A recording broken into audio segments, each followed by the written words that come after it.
Hey everybody, let's talk about something. Gotta sync the microphone first. Sync the microphone. I have a clacker. I have a clacker. 3, 2, 1. Hello everyone. Welcome to the channel where we talk about everything all the time, forever. Saints. Who are they? And what did they do? These questions will be answered in due time, but first, a little bit of backstory.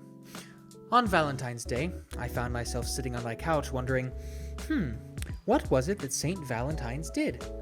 So, I decided I would look it up. Turns out he died. Among other things. Upon closer investigation of St. Valentine, I learned something very, very important. St. Valentine was a good-looking saint. Look at him. He was a good-looking guy. Yeah, he's got a nice beard, Ha! Gotcha, sinners! There's no place for sin here. Not in front of the holy men. Here's some water for your thirsty ass. What are you thinking? He's been dead for 1,700 years. Is anybody in there? Now that the sinners are gone, we can get down to brass tacks. Which saint is best? Now, there's a couple of different things we're going to look at. We're going to look at what this saint did, what this saint is the patron saint of. Then we're going to ease into how they died. Finally, we'll look at their looks, because come on, that's why we're all here. That's why all of us are here right now. Look at him. Beautiful. So I've set up a tier list to try and figure out which of the saints is the best one. So stick around and we'll find out. Now, I do have to say, as a bit of a disclaimer, there are an unholy or holy amount of saints. So what I decided to do was pick 5 of them today. St. Patrick's Day was a little while ago, a couple weeks ago. So I thought we'd do 5 today, one of them being St. Patrick, then we have St. Valentine, St. Peter, St. Joseph, and St. Nicholas. Not in that order. I think that's actually the opposite order of how I do them. I don't know. We'll figure it out. But, yeah, I have a tier list set up, and we'll start here. Without further ado, let's get into the saints.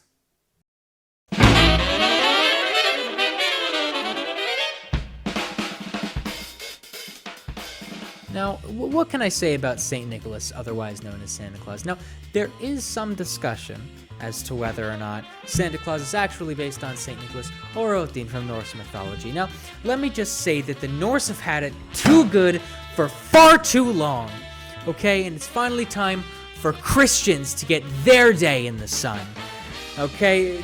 Nobody wants to ever talk about the Christians. You never hear from them. Oh, they're so quiet. They always keep to themselves and never judge other people. There are several stories about St. Nicholas we could look at. The first that I would like to look at is the time that St. Nicholas gave money to a father so that his 3 daughters could get married. He did it not once, not twice, but 3 times. And that really puts him in S tier in terms of sainthood, because, love is a beautiful thing, and marriage is another vessel for love.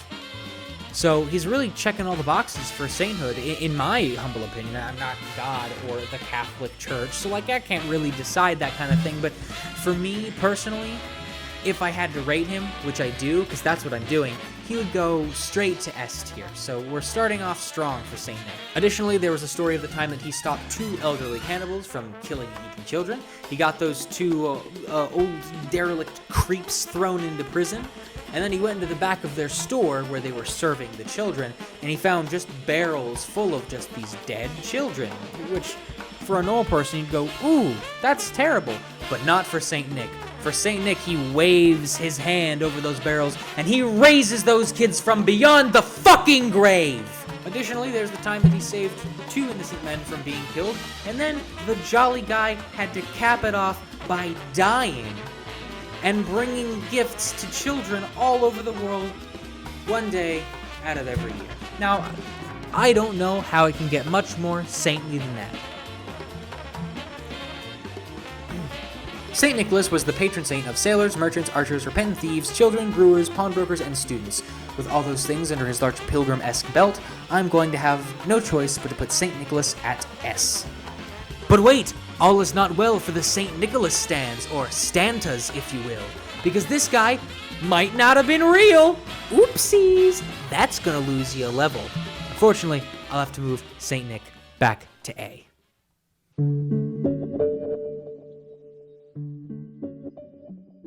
Moving right along, next on our list is Saint Valentine. Saint Valentine mainly spent his time sort of preaching, ministering to persecuted Christians, which I guess was a really outrageous thing to do for the faith at that time period. I mean, it could have gotten you killed, which eventually it did. Saint Valentine was killed on February 14th, Valentine's Day, where he was dragged into the center of the street, beaten to death with clubs, and then he had his head cut off. So that kind of thing isn't good for your health, I've heard. I mean, Saint Nick got off pretty easily. As far as I know, in all of my research, he just kind of died, whereas Saint Valentine was brutalized upon his death. So worse of the two, beaten to death and beheaded. Psst, this is a recurring theme among the saints. I do have to point out, too, when I was doing research for these guys, I found this great screenshot right here, which is just great. The nerds at the History Channel and the losers at Fox were sitting in their little cubicles writing an article about how some old guy got beaten to death on a day that they should have been spending with those they cared about. So we'll just get that. Just thought it was funny. Thought I should mention it. Saint Valentine is, of course, the patron saint of lovers and happy marriages, but he's also the saint of epileptics and beekeepers. Now, if we take a look at old Valentine, then come on. I already showed you him. He looks great. He looks great. He's got a nice beard. He just looks like a dude. He looks like you could sit down and play like a round of Mario Kart with him before he got beheaded and beaten to death, though. That's important. But he does look like that kind of character. I am going to have to put Saint Valentine at C.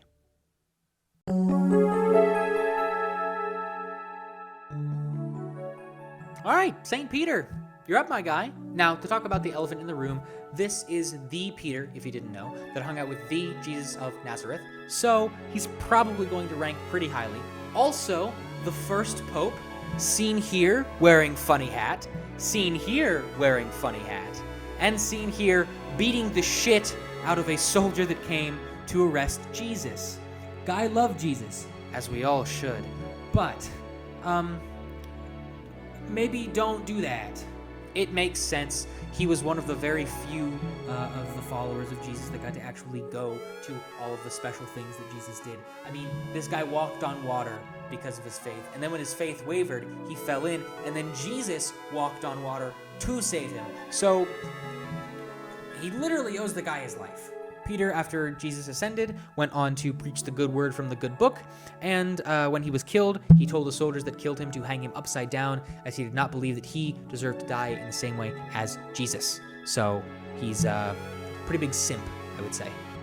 So to all you goth, punk, emo dweebs, whenever you put on your little upside down cross, you think you're rebelling from the church. Not so, my friends. That's a Christian symbol, so you might just want to rip that off. Now, when it comes down to looks, I'd say he looks pretty cool. I would say that he looks like a wizard from a fantasy world, if that were not sacrilege to say. So, just to be clear, I'm totally not saying that if you slapped a floppy hat onto him, he'd look more akin to Gandalf than any figure from a real religion. Again, I'm not saying that. St. Peter, we are going to give you an A, and I will see you at the pearly gates.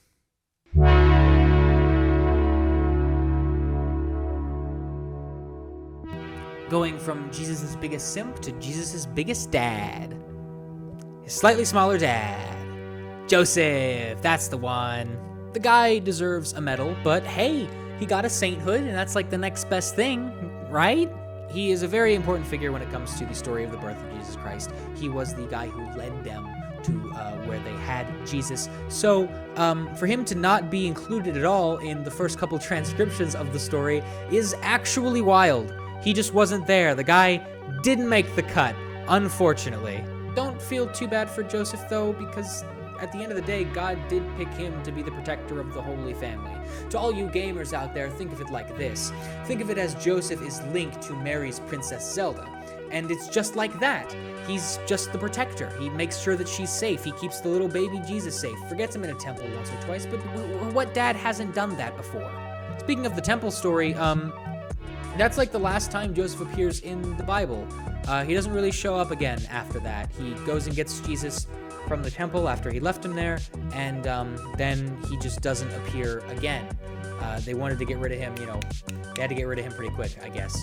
And there were already 12 guys following Jesus around, and the cast was getting too big. With all those zany, wacky characters, he just didn't make the cut. However, not all is grim in the world of Joseph the Carpenter.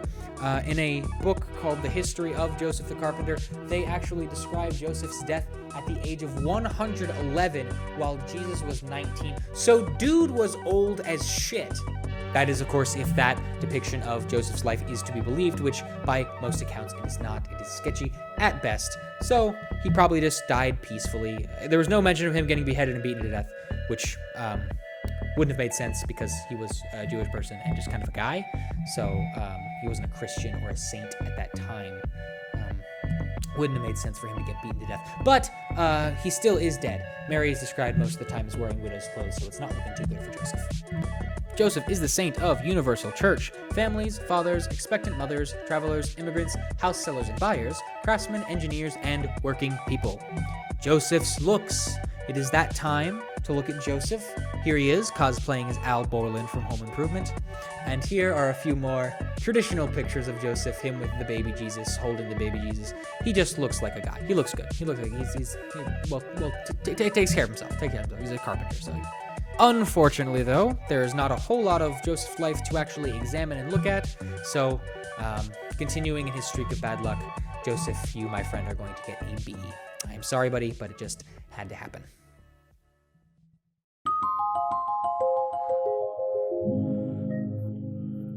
Ladies, gentlemen, whatever you may self-identify as, it is finally time for St. Patrick. Yes. Yeah. Yep. Yeah. I know. Yeah. Yep. Yeah. Yeah. What a guy. That St. Patrick. He's the GOAT!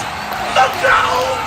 Patty started off with a bit of a rebellious streak. He was actually not a believer in the faith, despite the fact that his grandfather was. His grandfather was a priest, but that'll change when Patrick was abducted by pirates, real pirates that captured him and sold him into slavery for 6 years.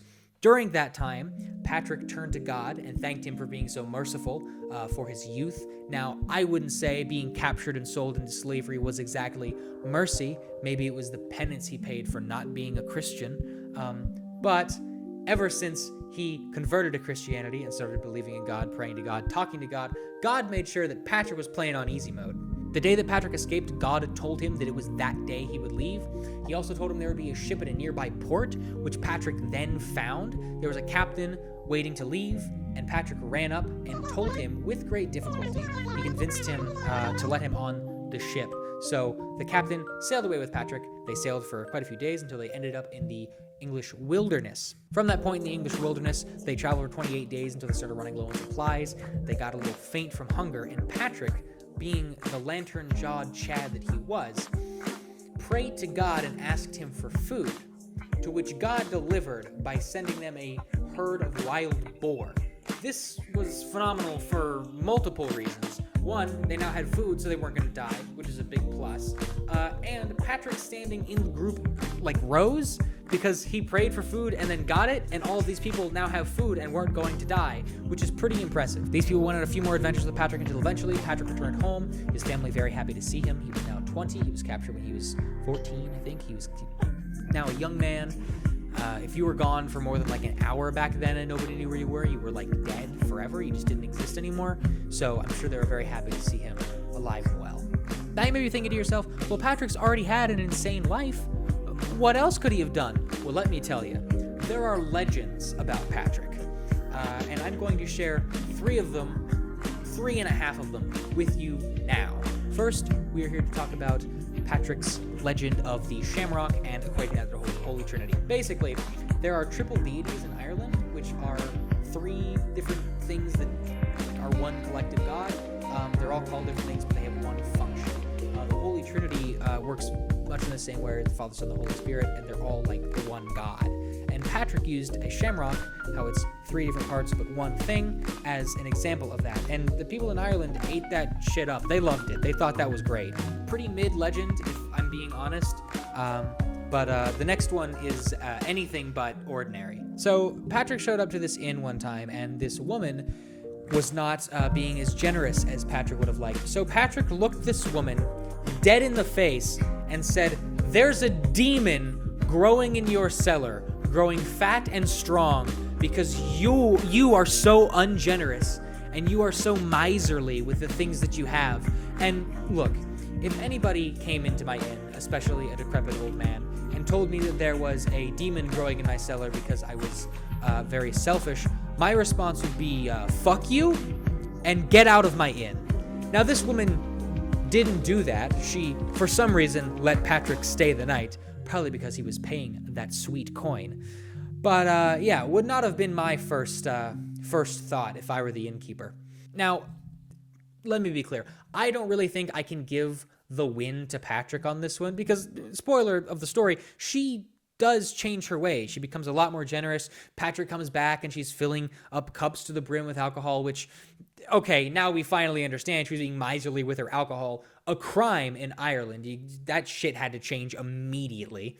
So I understand why Patrick was so upset, but he comes back and she's being generous and everything. And I really can't give that one to him because what seems more likely is that one of the triple deities showed up while Ebenezer O'Malley was sleeping or whatever, and told her that she'll find her end at the bottom of a bottle. And nobody wants to die with it clutching a bottle in their hand, so she changed her ways, started giving out all the alcohol she could. She's like Scrooge. She had no idea what to do with all of her money, no idea what to do with all of her alcohol. So she started passing it out to every person that would come into the inn. And that's great. But listen, that's not Patrick that did that. So I don't know why this legend is attributed to him, but it is. I guess I'll give it to him because the craziest part of the story, there was a demon in the cellar and they saw it, and it was skinny and frail and emaciated and then disappeared in a puff of fire when Patrick got close to it. So I guess he was right and he could just sniff it with his divine sense or whatever. Speaking of divine sense, he fought all the snakes in Ireland. He banished them. He really is just like a paladin for the Christian faith.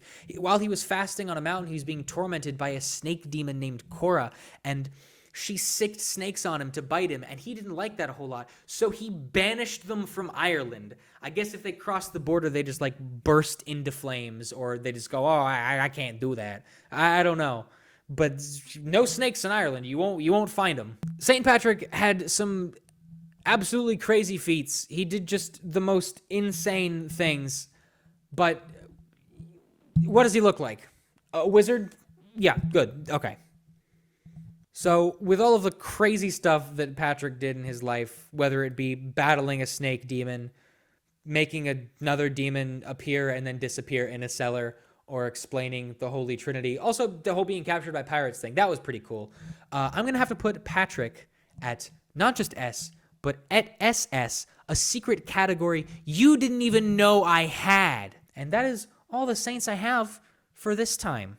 So, thank you so much for watching. I think that'll be it for this time. It was St. Patrick's Day a couple of weeks ago. I might have said it at the beginning, but if we come across another saint-related holiday, we might look at, 5 more saints or whatever. I mean, it's not like there's a whole day dedicated to these jokers, right?